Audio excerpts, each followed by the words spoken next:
So hello friends, welcome back to our YouTube channel Medicine Medicine. Today we are going to study about the drugs that are used in the treatment of angina and in myocardial disease. ठीक है, आज हम पढ़ेंगे कौन कौन से drugs use होते हैं in treatment of angina and myocardial disease. Okay, अब angina का मीनिंग क्या होता है? angina means it is a chest pain. Okay, simple भाषा में बोले तो दिल का दर्द. ठीक है, लेकिन ये जो दर्द होता है वो जब गर्लफ्रेंड छोड़ के जाती है उससे भी सीरियस वाला होता है. ठीक है, इसलिए इस चैप्टर को सीरियसली देखना. इसमें से काफी एमसीक्यूज पूछते हैं इन कॉम्पिटिटिव एग्जाम्स. ओके, सो अब चेस्ट पेन होता क्यों है? गर्लफ्रेंड छोड़ के जाती है इसकी वजह से? No, it is occur because of there is a blockage in coronary artery. हम सबको पता है कि हमारा जो हार्ट है वो आपके बॉडी को ब्लड पंप करता है. ठीक है, तो हार्ट को भी तो ब्लड की जरूरत पड़ती होगी. सो हार्ट को कौन ब्लड सप्लाई करता है? So that is coronary arteries. Coronary artery heart को ब्लड सप्लाई करती है. अब उस कोरोनरी आर्टरी के अंदर कोई प्लाक बन गया ये. ठीक है, अब इस प्लाक के बनने की वजह से क्या होगा? ठीक है, ये प्लाक बनने की वजह से क्या ये ब्लड उतना फ्लो हो पाएगा? हमारे मायोकार्डियल सेल को ब्लड पहुंच पाएगा? नहीं. अगर ब्लड नहीं पहुंच पाएगा तो उसकी वजह से क्या होगा? There is decrease in oxygen. Oxygen का लेवल कम हो जाएगा. अब हमारे सेल को एनर्जी प्रोड्यूस करने के लिए ऑक्सीजन की जरूरत तो होती है, जैसे कि हमको काम करने के लिए खाने की जरूरत होती है. ऐसे ही हमारे जो मायोकार्डियल सेल होता है उसको एनर्जी प्रोड्यूस करनी है तो उसको भी ऑक्सीजन की जरूरत होगी. ठीक है, सो अगर ऑक्सीजन कम होगा तो क्या होगा? It causes infraction. इसकी वजह से क्या होगा? Myocardial infraction. ओके, सो अब हम इसको ठीक कैसे कर सकते हैं? ठीक है, अब हम इसको ठीक कैसे करेंगे और कितने टाइप ऑफ अंजाइना होते हैं पहले तो हम ये देखते हैं. So there are mainly 3 types of angina: stable angina, unstable angina and Prinzmetal angina. ठीक है, पहले हम स्टेबल अंजाइना के बारे में देखते हैं. सो स्टेबल अंजाइना में क्या होता है? There is a fixed narrowing of coronary vessels. Okay, as you see in this image, अभी इस इमेज में देख पा रहे हो कि इसमें एक फिक्स्ड नैरोइंग है. ठीक है, इसमें इतना सा ही पार्ट क्या है? ब्लॉक हुआ है. ठीक है, बाकी इधर से ब्लड फ्लो हो रहा है. ठीक है, अब ये इस जो स्टेबल अंजाइना के पेशेंट होते हैं वो स्टेबल होते हैं एट रेस्ट. मींस वो अगर आराम से बैठे तो उनको कुछ भी नहीं होगा. ठीक है, अगर मैं जैसे ही बोलूंगा उनको कि चलो एक काम करो 1 किलोमीटर दौड़ के आओ, अब जैसे ही वो लोगों ने दौड़ना स्टार्ट किया तो क्या होगा? There is increase in demand of oxygen. Oxygen की डिमांड इंक्रीज हो जाएगी. तो ऑक्सीजन की डिमांड इंक्रीज हो जाएगी तो हार्ट को भी काम ज्यादा करना पड़ेगा. So there is increase in blood flow. अगर ब्लड फ्लो इंक्रीज होगा तो उसकी वजह से क्या होगा? It causes chest pain. उसकी वजह से उनको क्या होगा? Chest pain. ये क्यों हुआ? Due to increase in oxygen demand. Oxygen demand के इंक्रीज होने की वजह से उनको चेस्ट पेन हुआ. अब चेस्ट पेन होने का रीजन क्या था? कि हमने क्या बोला उनको कि 1 किलोमीटर दौड़ के आओ. दौड़ के आओ मीन्स उन्होंने क्या किया? It produce exertion. उनके हार्ट पे क्या हुआ? एक्सर्शन प्रोड्यूस हुआ, जिसकी वजह से क्या कॉज हुआ? टैकीकार्डिया. अगर टैकीकार्डिया कॉज हुआ तो it causes increase in oxygen demand. ठीक है, जिसकी वजह से उनको चेस्ट पेन हुआ. अब जो पेशेंट होते हैं अनस्टेबल अंजाइना होके, ठीक है, अनस्टेबल अंजाइना में क्या होता है? As you seen in this image कि due to damage in endothelial cell. ठीक है, ये जो एंडोथेलियल सेल उसके अंदर डैमेज हो गया. मान लो ये आपका ब्लड वेसल है, कोरोनरी आर्टरी है. अब इसके अंदर ये क्या है? ये प्लाक था. अब मान लो इसके अंदर कुछ डैमेज हो गया. ठीक है, अब डैमेज हो गया तो इसमें क्या होगा? डैमेज हो जाने की वजह से देयर इज एन प्लेटलेट. एक प्लेटलेट की लेयर फॉर्म हो जाएगी. अब ये प्लेटलेट क्या करेगा? इसका एक साथी को सिक्रेट करेगा, दैट इज थ्रोम्बोक्सिन A2. अब थ्रोम्बोक्सिन A2 के है ना प्लेटलेट इनके बहुत अच्छे दोस्त होते हैं. ठीक है, तो जैसे ही प्लेटलेट ये सीक्रेट करना स्टार्ट करेगा तो ये थ्रोम्बोक्सिन A2 क्या करेगा? और प्लेटलेट्स को बुलाना स्टार्ट करेगा कि आओ आओ चलो चलो कुछ तूफानी करते हैं. ठीक है, आज कुछ इस वेसल के साथ तूफानी करते हैं. तो फिर ये क्या करेंगे? ये एक थ्रोम्बस फॉर्म कर देंगे. ठीक है, इन्होंने क्या फॉर्म किया? थ्रोम्बस. अभी थ्रोम्बस ये लोगों ने फॉर्म कर दिया. इसकी वजह से क्या होगा? जो नैरोइंग थी उससे भी और नैरो हो गया. मींस ब्लड वेसल जो कोरोनरी आर्टरी थी वो और नैरो हो गई और छोटी हो गई. सो उसके अंदर क्या होगा? और ऑक्सीजन की डिमांड इंक्रीज हो जाएगी. ठीक है, और ऑक्सीजन का सप्लाई डिक्रीज हो जाएगा.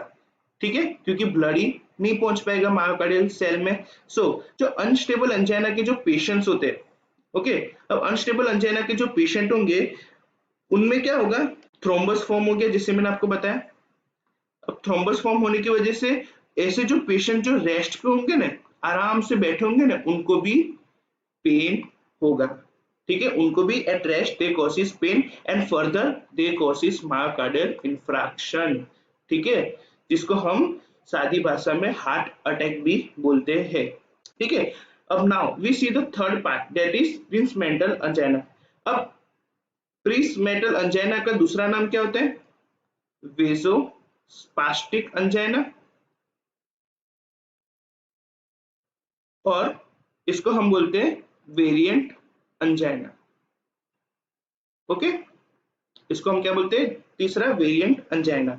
अब ये अंजाइना में होता क्या है, मान लो ये आपकी वही कोरोनरी आर्टरी है, इसके अंदर वेसोस्पासम होगा। वेसोस्पासम होने की वजह से क्या होगी, कोरोनरी आर्टरी कॉन्ट्रैक्ट होगी। अब कोरोनरी आर्टरी कॉन्ट्रैक्ट होगी तो क्या ब्लड जा पाएगा, नहीं सर, ब्लड नहीं जा पाएगा। सो इसकी वजह से क्या होगा, there is a pain.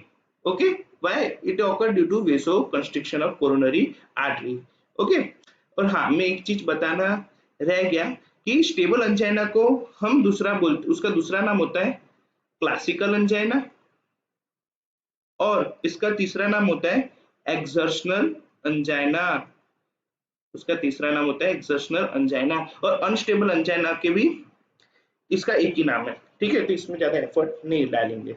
Okay, so next we study about, अब ये अंजाइना हो गया, अब इसको हम ट्रीट कैसे करेंगे। ओके, सो पहले तो मेरा आप सबसे क्वेश्चन है कि जो एक्यूट अटैक है, कोई पेशेंट आया जिसको एक्यूट अटैक है, अब उसको ट्रीट कैसे करोगे। सो अंजाइना में क्या हो रहा था कि ये जो प्लाक बनाता है एथेरोस्क्लेरोटिक प्लाक, इसकी वजह से ये ब्लड इधर कम जा रहा था, जिसकी वजह से उसको पेन हो रहा था।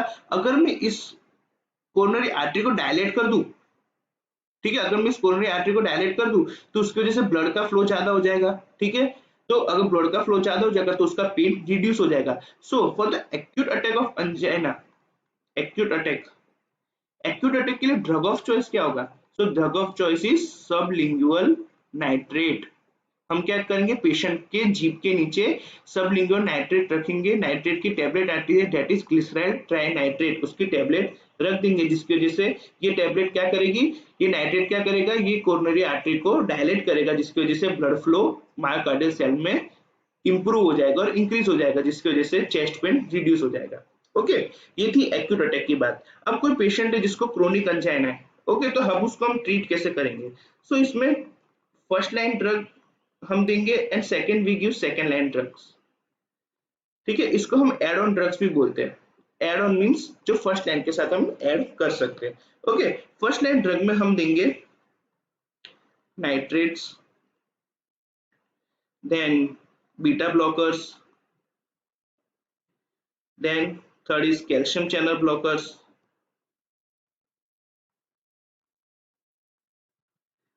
and fourth is ranolazine. Okay, now in second line drug we give the drugs like nicorandil, okay, then dipyridamole, ivabradine, fasudil, and trimetazidine, and another drug is that is trimetazidine. ठीक है, अब हम इस drug के बारे में individually पढ़ेंगे। Okay, सो nitrates, nitrates क्या करेगा, नाइट्रेट जैसे मैंने आपको बताया इट कॉजेज वेसोडाइलेशन। ठीक है, ये वेसोडाइलेशन कॉज करेगा। अब mechanism of action of nitrate में तो आप सब एक्सपर्ट हो ही गए होंगे। ठीक है, मैंने फुल नाइट्रेट्स पे वीडियो बनाया, सो आप जाके कार्डियोवैस्कुलर सिस्टम की प्लेलिस्ट पे जाके चेक कर सकते हो। ओके, नाउ नाइट्रेट्स का मैकेनिज्म ऑफ एक्शन क्या होता है, so it increases the nitric oxide production, वो नाइट्रिक ऑक्साइड का प्रोडक्शन इंक्रीज कर देगा, जिसकी वजह से क्या होगा, इट डायलेट्स वेन, वो वेन्स को डायलेट करेगा। अब वेन्स के डायलेट होने की वजह से क्या होगा, इट डिक्रीजेस द प्रीलोड, मतलब वो हार्ट पे वर्कलोड कम कर देगा। अगर हार्ट पे वर्कलोड कम होगा तो उसके अंदर ऑक्सीजन डिमांड कम हो जाएगी, ऑक्सीजन डिमांड कम हो जाएगी तो चेस्ट पेन रिड्यूस हो जाएगा। ठीक है, सो नाउ अब नाइट्रेट्स में काफी टाइप के नाइट्रेट्स होते हैं। जो कि बहुत ही इंपॉर्टेंट है। First GTN, glyceryl trinitrate. Okay, इसका फुल फॉर्म क्या है? Glyceryl trinitrate. अब ग्लिसराइल ट्राइनाइट्रेट क्या करेगा? ग्लिसराइल ट्राइनाइट्रेट, जैसे मैंने आपको बताया, it is a drug of choice in acute angina,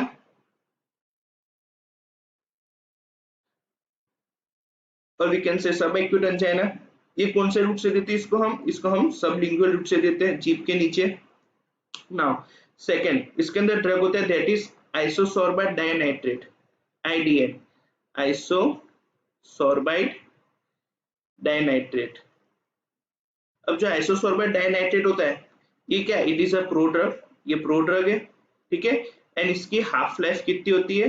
इसकी हाफ लाइफ होती है 40 मिनट्स। ओके, सो नाउ अब हम इसके अंदर मेन इसका तीसरा ड्रग देखेंगे, दैट इज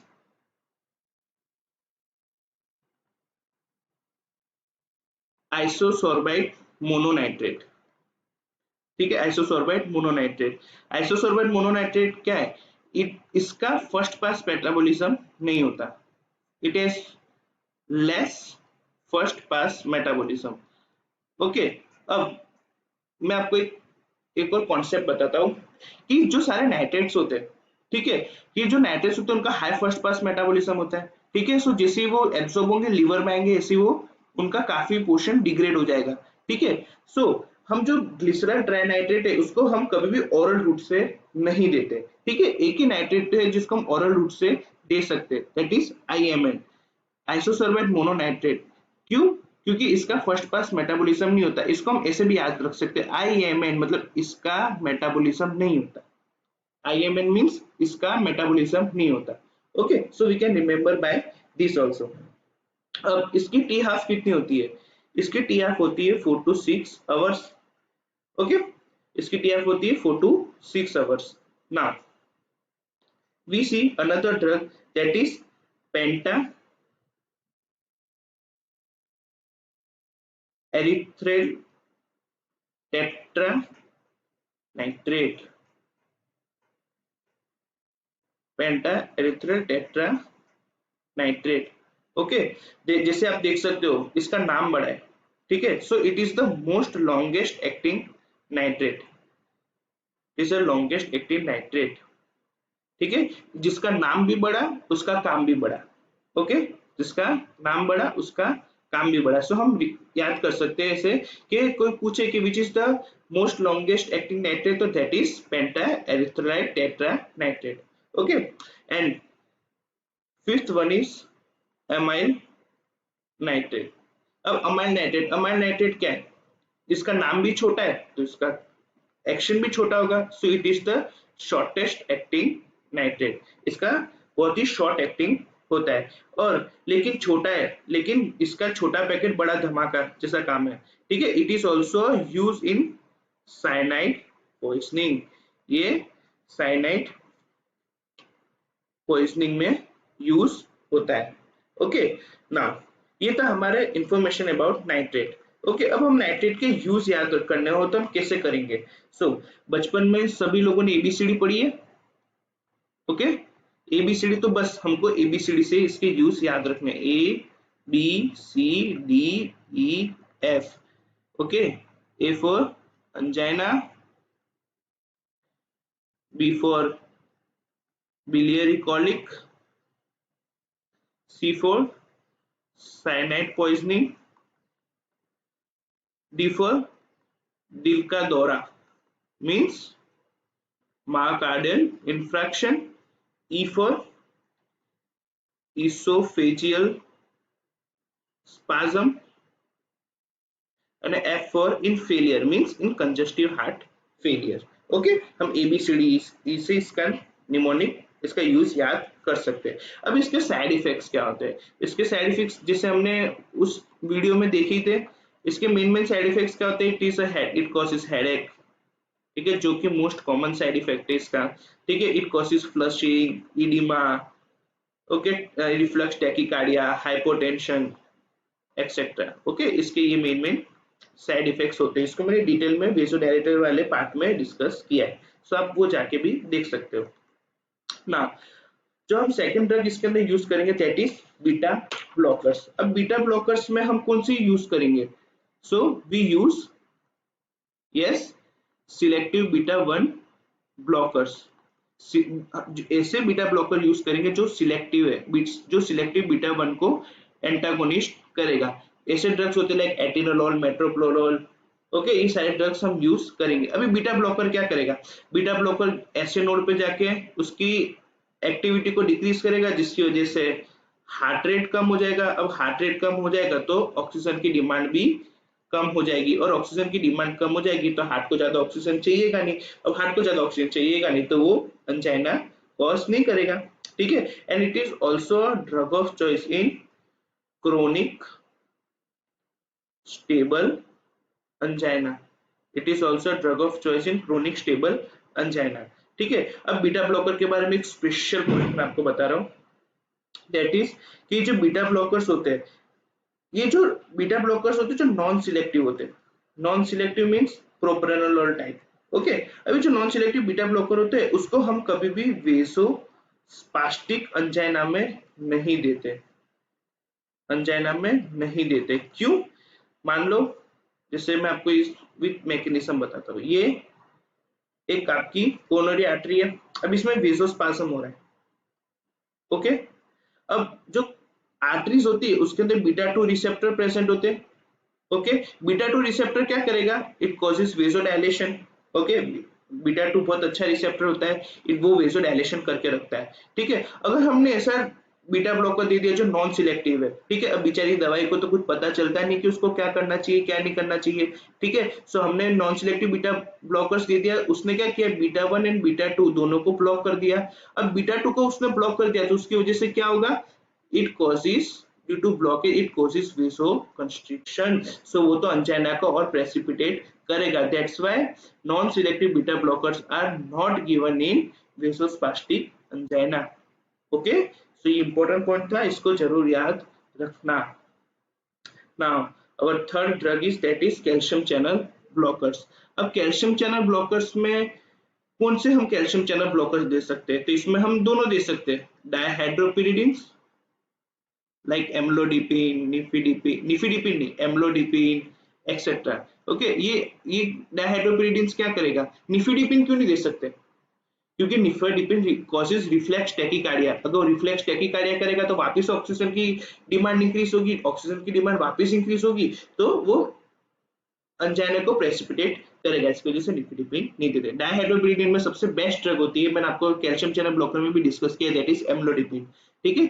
सबसे अच्छी और टिकाऊ ड्रग है, ओके। अब डायहाइड्रोपिरिडिन में ये क्या करेगा? ये कोरोनरी आर्टरी को डायलेट करेगा, कोरोनरी आर्टरी को डायलेट करेगा, so it is use in कौन सा अंजाइना में यूज होगी? So it is used in vasospastic angina, इसको हम वेसोस्पास्टिक अंजाइना में यूज कर सकते हैं, okay।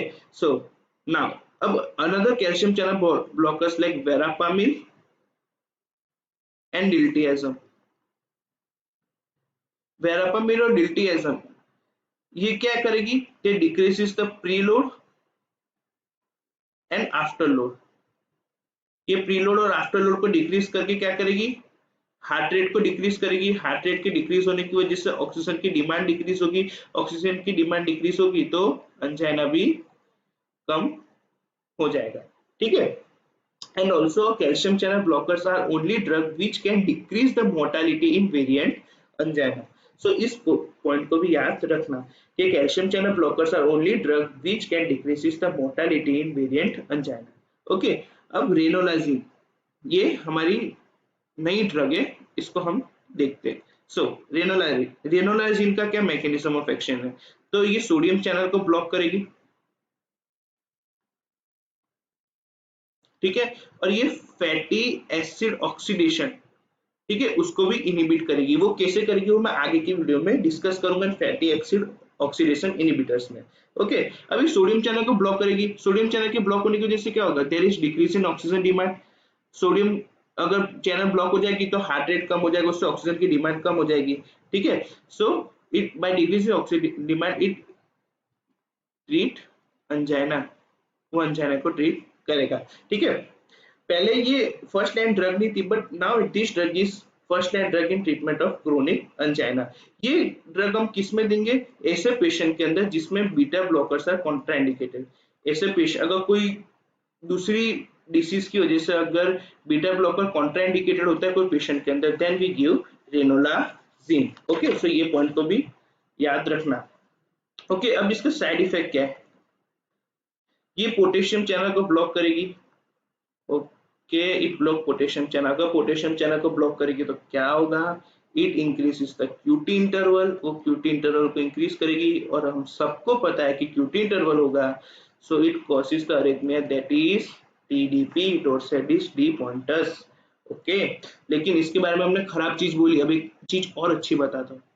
ठीक है, इसके अंदर एक और अच्छी खासियत है कि इट इम्प्रूव्स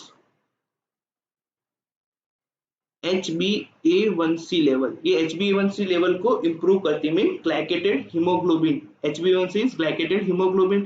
ठीक है, इसके लेवल होता है उसको इंप्रूव करती है। ठीक है, इसकी वजह से it improves the glycaemic control, so it is good for diabetes patient. ठीक है, सो ये खुशखबरी है। ठीक है, डायबिटीज पेशेंट के लिए अच्छी है। सो अब ना हम डिस्कस करेंगे second line drugs. Second line drugs में पहले निकोरेंडिल। निकोरेंडिल मैंने बताया हुआ ड्रग है। सो निकोरेंडिल कहाँ यूज होता है? यस, निकोरेंडिल कहाँ यूज होगा? So nicorandil is a potassium channel opener. Okay, ये पोटेशियम चैनल को ओपन करेगा, एज वेल एज आप इसके नाम से याद रख सकते, it also causes nitric oxide donor. ये नाइट्रिक ऑक्साइड को क्या करेगा? डोनेट करेगा। ठीक है, इसके नाम से हम याद कर सकते हैं, NO mean nitric oxide, D for donor. इसके नाम के अंदर ही लिखा है, it also causes nitric oxide donation. इसका साइड इफेक्ट क्या है? So it causes oral and rectal ulcers. Okay, now we see another drug that is dipyridamole. Dipyridamole क्या है? डायपिरिडामोल अभी ये बैन हो चुकी है। ये ड्रग पहले यूज होती थी, बैन हो चुकी है। क्यों? सो डायपिरिडामोल का मैकेनिज्म ऑफ एक्शन क्या है कि it causes efflux of adenosine. Okay, adenosine का इफ्लक्स करेगा। अब एडिनोसिन का इफ्लक्स करेगा, एडिनोसिन क्या है? ये कोरोनरी आर्टरी को डायलेट करेगा। एडिनोसिन कोरोनरी आर्टरी को डायलेट करेगा, ये तो बहुत अच्छी बात है। सो ये कोरोनरी आर्टरी को डायलेट करेगा, जिसकी वजह से क्या होगा? कोरोनरी आर्टरी डायलेट होगी तो ब्लड फ्लो इंक्रीज हो जाएगा। लेकिन ये कोरोनरी आर्टरी के डायलेट होने के साथ साथ एसी आर्टरी को भी डायलेट करता है, जो नॉन इस्चेमिक है, नॉन इस्चेमिक एरियाज। ठीक है, जहां ब्लड की जाने की जरूरत, जहां पे ब्लड की ज्यादा जरूरत नहीं है, वो उधर भी डायलेट कर देगा। ठीक है, मान लो ये कोरोनरी आर्टरी है, इधर प्लाक है। ओके, और ये केस अदर कोरोनरी आर्टरी है, इधर कुछ भी नहीं है। ओके, सो अब ये इसको डायलेट कर रहा है तो ये इसको भी डायलेट करेगा। अब इसको डायलेट करेगा तो क्या होगा? ब्लड इधर फ्लो होना ज्यादा स्टार्ट हो जाएगा। ठीक है, जिसकी वजह से ये जो पार्ट है वो तो वैसा का वैसा ही इन्फ्रेक्ट रहेगा। ठीक है, जिसकी वजह से ये जो करता है, ये क्या करता है? इसमें इसने इधर से खून चुरा लिया। इसने क्या किया? खून को चुराया, इसने स्टील किया खून को। So this drug causes coronary steel phenomena. It is most important MCQ which is many time asked in exam. Which of the following drugs causes coronary steal phenomena? तो that is डायपिरिडामोल। ये चोरी करने की वजह से अब बैन हो चुका है। ठीक है, लेकिन इस पे एमसीक्यू पूछते हैं कि भले ही बैन हो चुका, हमको पढ़ना पड़ेगा। Now we see the another drug that is ivabradine. Ivabradine मैंने पहले ही बताया, इवाब्रेडिन क्या है? ये फनी सोडियम चैनल को ब्लॉक करता है। ठीक है, ओके, सो अगर ये चैनल को ब्लॉक करेगा तो वही ऑक्सीजन डिमांड को डिक्रीज कर देगा। ऑक्सीजन की डिमांड डिक्रीज होगी तो अंजाइना ट्रीट होगा। ओके, अब इसका साइड इफेक्ट है, इट कॉजेस विजुअल एक्यूटी। ठीक है, it decreases the visual acuity. Okay, now it is used in chronic stable angina, chronic stable angina and in CHF also. Okay, now we see another drug that is rho kinase inhibitor. Rho kinase. Sir rho kinase क्या होता है? रो kinase मतलब वो रो रहा है? No, रो kinase क्या होता है? एक एंजाइम है। ये एंजाइम क्या करेगा? ये एंजाइम एक्टिवेट करता है अदर एंजाइम को। ये क्या करेगा, अदर एंजाइम्स को एक्टिवेट करेगा। कैसे एंजाइम को एक्टिवेट करेगा, ऐसे एंजाइम को एक्टिवेट करेगा जो कंस्ट्रिक्शन करते, जो वेसो कंस्ट्रिक्शन करते, ऐसे एंजाइम को ये क्या करता है, एक्टिवेट करता है। तो बहुत गलत बात है। सो हमने क्या किया, हमने इसका इनिबिटर्स बना दिया, ठीक है। सो अगर ये इस एंजाइम को इनिबिट कर देगा, सो इसके इनिबिट होने की वजह से क्या होगा, वेसो डायलेशन, जो कि हमको चाहिए। ओके, तो इसके अंदर दो ड्रग आते हैं, दैट इज फास्फोडिल और netarsudil. Okay, so netarsudil is a drug that is also used in the glaucoma, इस पॉइंट को भी याद रखना। ओके, सो इसका मैकेनिज्म ऑफ एक्शन क्या था, it inhibit the enzyme rho kinase and causes vasodilation. ये क्या करेगा, vasodilation, this drugs. Now we see our last drug, that is metabolic modulators। अब सबको एनर्जी के लिए कुछ खाना चाहिए, ठीक है, अगर हम खाएंगे नहीं तो हमको एनर्जी नहीं मिलेगी। ओके, अब हमारे जो बॉडी के अदर ऑर्गन्स होते हैं वो क्या होते हैं, वो क्या करते हैं, वो ग्लूकोज और ऑक्सीजन का कंजप्शन करके एटीपी जनरेट करते, मींस एनर्जी फॉर्म करते हैं। लेकिन हमारा हार्ट क्या करता है, ये फैटी एसिड और ऑक्सीजन को कंजर्व करके एटीपी जनरेट करेगा। ओके, अब नॉर्मल जो बॉडी के ऑर्गन होते हैं वो 100 मॉलिक्यूल ऑफ ऑक्सीजन यूटिलाइज करते हैं।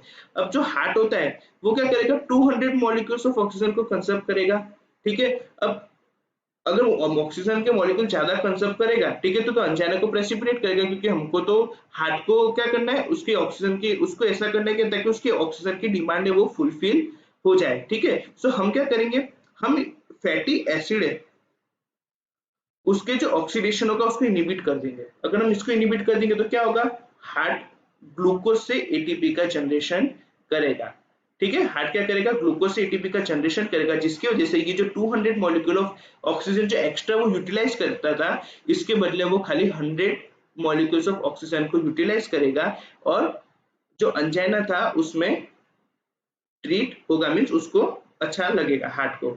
ओके, सो ये था इसका मैकेनिज्म ऑफ मेटाबॉलिक मॉड्यूलेटर। इसके अंदर कौन कौन से ड्रग इंक्लूड होते हैं, so drugs that are included metabolic modulators are trimetazidine, और अभी मैंने आपको बताया, मैं आपको बाद में इसका मैकेनिज्म बताता हूँ, दैट इज रेनोलाजीन। अभी मैंने बताया ना, रोना वाला drug, that is sodium channel blocker. इसका एडिशनल क्या एक्शन था, सोडियम चैनल ब्लॉकर। ओके, तो ये थी ड्रग्स रिलेटेड अंजाइना एंड जो ड्रग्स मायोकार्डियल इंफ्राक्शन में यूज होते हैं। अगर आपको मेरा ये वीडियो अच्छा लगा तो प्लीज मेरे चैनल को लाइक कीजिए, अपने दोस्तों के साथ शेयर कीजिए और इसे सब्सक्राइब कीजिए। Thank you.